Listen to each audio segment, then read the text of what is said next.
Hi friends, அஸ்ஸலாமு அலைக்கும். வாங்க இன்றைக்கி இனிப்பான ஒரு பலகாரம் செய்யலாம்.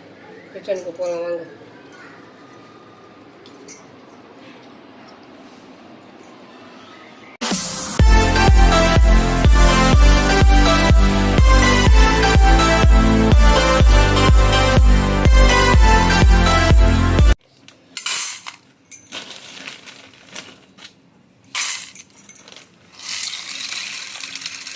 அரை ஹவர் ஊறட்டும். மஞ்சள் தூள் நல்லா ஊறிடுச்சு.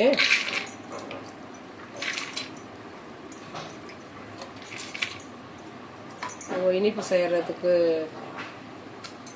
சேர்க்கும் போது மஞ்சள் தூள் லைட்டாக தான் போடணும். உப்பு, புளி, காரம் இந்த மாதிரி சமையலுக்கு மஞ்சள் கொஞ்சம் கூட சேர்த்துக்கலாம். இனிப்பு சேர்க்கறதுனால கொஞ்சம் மஞ்சள் தூள் கம்மியாக தான் சேர்க்கணும், இல்லைன்னா அந்த மஞ்சள் தூள் வாழை வரும். அந்த மஞ்சள் தூள் இல்லாமல் பருப்பு வேக வைக்கவும் கூடாது. அது ஒரு பாரம்பரியம். பருப்பு வேக வைக்கும்போது கண்டிப்பாக மஞ்சள் தூள் சேர்க்கணும். மஞ்சள் தூள் ஒரு கிருமி நாசினி, சாப்பிட்றதுல தப்பு இல்லை. ஆனால் எந்த பொருளுக்கு எவ்வளோ சேர்க்கணுமோ அதை ரொம்ப கொஞ்சம் கவனமாக சேர்த்துக்கணும். ஒரு 2 விசில் விட்டு எடுத்துக்கலாம். தேங்காய் உடைச்சி ஜாரில் குறை அடிச்சு எடுத்துக்கலாம். வச்சுட்டு பார்க்கலாம்.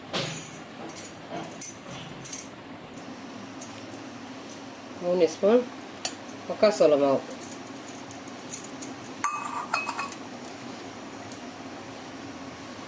100 கிராம் மைதா எல்லாம் ஜலிச்சு வச்சுருக்கேன். இந்த கலவைக்கு கல் உப்பு,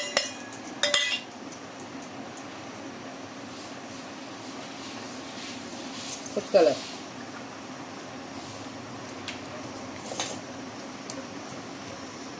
ஒரு ஸ்பூன் எண்ணெய், கடலை எண்ணெய், நல்லெண்ணெய் எல்லாம் சேர்த்து நல்லா கலந்துக்கலாம்.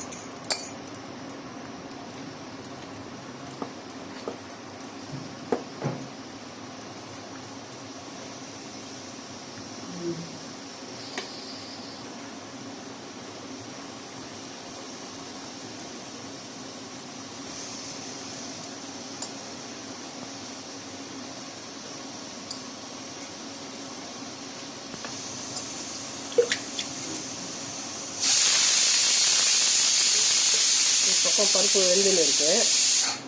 2 விசில் வைக்கணும் இல்லையா? பருப்பு வேகிற வரைக்கும் மாவு பிசைஞ்சு எடுத்துக்கலாம்.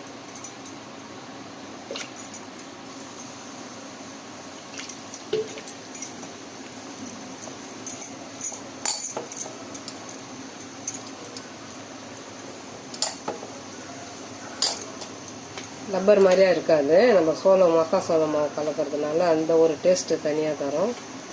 அதே சமயம் உங்களுக்கு ரப்பர் மாதிரி வராது. நிறைய ஆயில் சேர்க்க வேண்டிய தேவையில்லை. ரொம்ப சாஃப்டாக பெரியணுன்னு தேவையில்லை.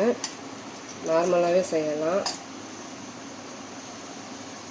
மாவு மட்டும் கொஞ்சம் 2 விசில் வந்துச்சு. கேஸ் ஆஃப் பண்ணிடலாம். பிசைஞ்சாச்சு. இது ஓரமாக இருக்கட்டும்.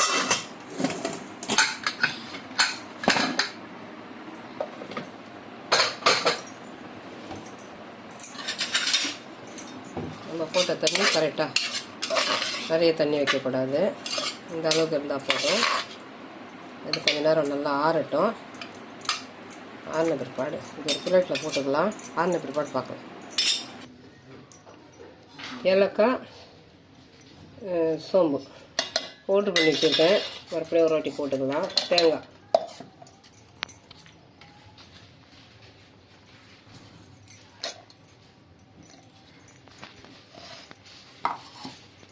ஆறிடுச்சு. ஃபஸ்ட்டு இது ஒரு ஓட்டி எடுத்துக்கலாம்.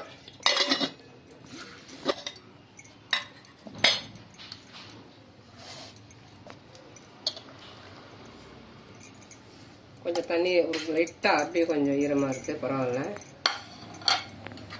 வெல்லம், பாவு வெல்லம், இதில் டஸ்ட் எதுவும் இருக்காது, அதையும் கூட சேர்த்துக்கலாம்.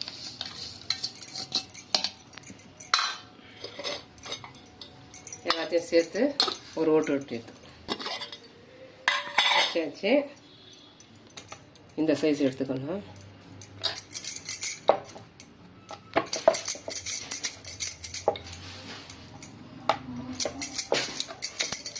அதான் நம்ம பூரி உருட்டுறோம் இல்லையா, எல்லா பக்கமும் நல்லா ஈவனாக வரணும். அதிகமாக எண்ணெய்லாம் சேர்க்கலை.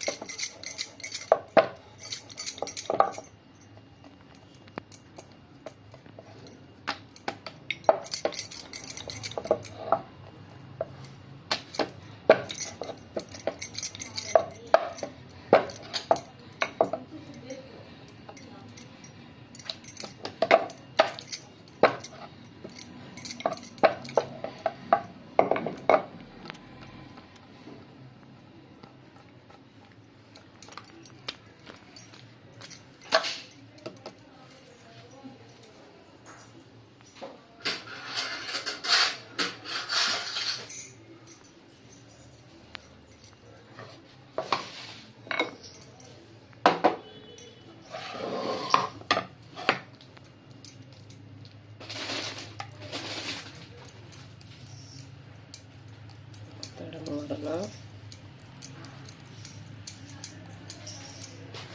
இந்த மாதிரி கொஞ்சம் கனிமானத்தில் வந்தால் நல்லாயிருக்கும். இந்த தேங்காய் இதெல்லாம் ரொம்ப பெருசாக இருக்குது இடத்துலாம்.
திருவி கூட போட்டுக்கலாம். தேங்காய் ஈஸியாக இருக்கட்டும்னு எல்லாமே ஒரே டைம் போட்டாச்சு.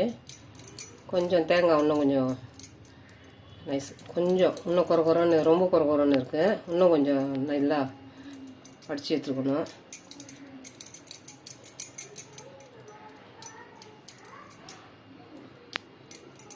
தேங்காய் திருவி போடுறதுனால ஒரே ஸ்டைலில் இருக்கும் திருவல். இது நம்ம அப்படியே மிக்சியில் அடிச்சதுனால 1-2 கொஞ்சம் அரைப்படாமல் இருக்குது. ஃபஸ்ட்டு தேங்காய் நல்லா ஓட்டி எடுத்துக்கோங்க. அதுக்கப்புறம் கடலைப்பருப்பு, வெல்லம் எல்லாம் சேர்த்துக்கோங்க.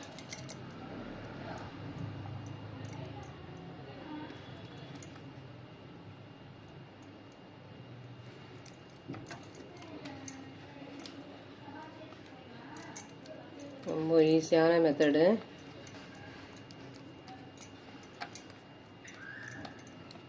எல்லாத்தையும் பண்ணிட்டு பார்க்கலாம்.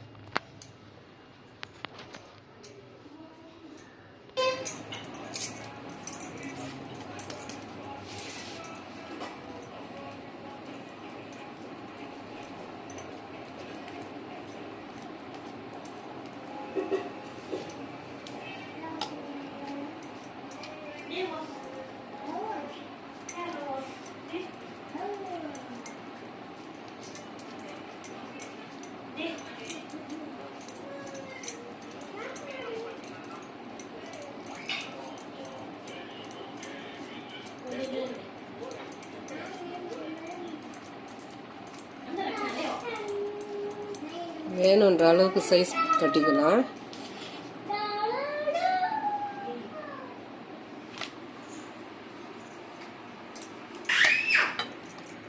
சூடாயிடுச்சு.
நெய் இல்லாத ஒரு போலி பாருங்க. குட்டி நான் மாவு பேசுகிற வரைக்கும் ஒரு சின்ன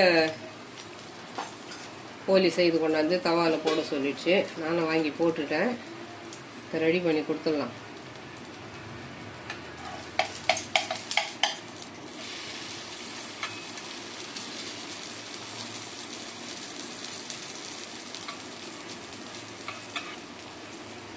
ஏலே எல்லாம் நல்ல எண்ணெயில் வச்சு தான் செய்திருக்கேன், நெய் சேர்க்காம.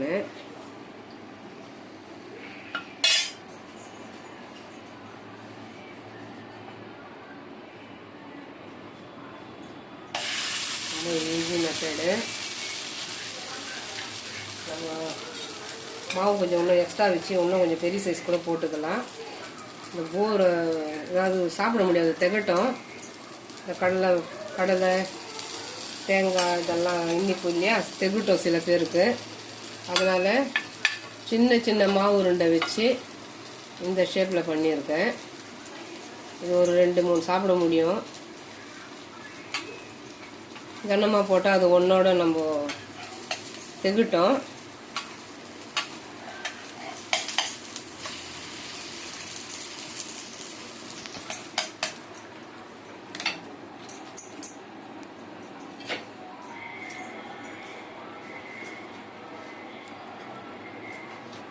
ப்ராசஸ் எல்லாமே இதுதான். நம்ம பெருசாக வேணாலும் பெருசாக போட்டுக்கலாம். மாவு உருண்டை கணக்கு தான், நம்ம மாவு எடுக்கிற கணக்கு தான் சைஸு. நான் சின்ன சின்ன உருண்டையாக தான் எடுத்திருக்கேன்.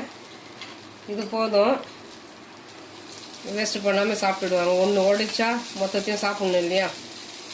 நம்ம ஒன்று எடுத்துகிட்டு அது பெருசாக இருந்துச்சுன்னா ஃபுல்லாக சாப்பிட முடியலன்னா அது வேஸ்ட்டாக போகும்.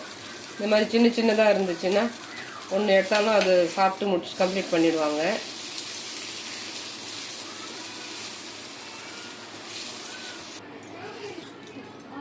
அவ்வளோதாங்க. சோள மாவும் மைதா மாவு ரெண்டும் வச்சு ஒரு போலி செய்தாச்சு. இந்த மாதிரி சோள மாவு கலக்கிறதுனால நல்லா சாஃப்டாக இருக்கும், ரஃப்பாக இருக்காது. வெறும் மைதா கலந்திங்கன்னா ரஃப்பாக இருக்கும். இந்த சோள மாவு கலக்கிறதுனால சாஃப்டாக இருக்கும், நல்லா டேஸ்ட்டாகவும் இருக்கும். நீங்கள் ஒரு வாட்டி ட்ரை பண்ணி பாருங்கள். எண்ணெய் நெய் அதிகமாக சேர்க்காம ஆயில்லையே கொஞ்சமாக ஆயில் சேர்த்து நல்லா சாஃப்டாக ஒரு போலி இந்த மாதிரி ரெடி பண்ணியிருக்கேன். இந்த சைஸ் வந்து நம்ம இஷ்டம்தான். சைஸ் வேணும்னா இன்னும் கொஞ்சம் மாவு உருண்டை பெருசாக எடுத்து பெருசாக சேர்த்துக்கலாம். நான் போதும், இந்த சைஸ் போதும், ஒரு 2 சாப்பிட்டாலும் வேஸ்ட்டு பண்ணாமல் கம்ப்ளீட் பண்ணிடுவாங்க. அதனால் நான் இந்த சைஸ் போட்டிருக்கேன். நீங்கள் உங்கள் இஷ்டப்படி நீங்கள் மாவு பெருசாக எடுத்து இதுவே மெத்தடை ஃபாலோ பண்ணி செய்து பாருங்கள். கண்டிப்பாக போலி பண்ணுறது கஷ்டம் கிடையாது, ரொம்ப ஈஸி. இந்த இனிப்புகள்லாம் கரெக்டாக நம்ம போட்டு செய்தால் அருமையான ஒரு ரெசிபி. செய்து பாருங்கள், செய்து பார்த்து இன்னும் மகிழுங்க. இந்த போலி பிடிச்சிருந்துச்சுன்னா like, comment, share, bell button மறக்காமல். நல்ல ஒன்றுங்கள் பேகன் சேனலுக்கு சப்ஸ்கிரைப் பண்ணுங்கள். அஸ்ஸலாமு அலைக்கும்.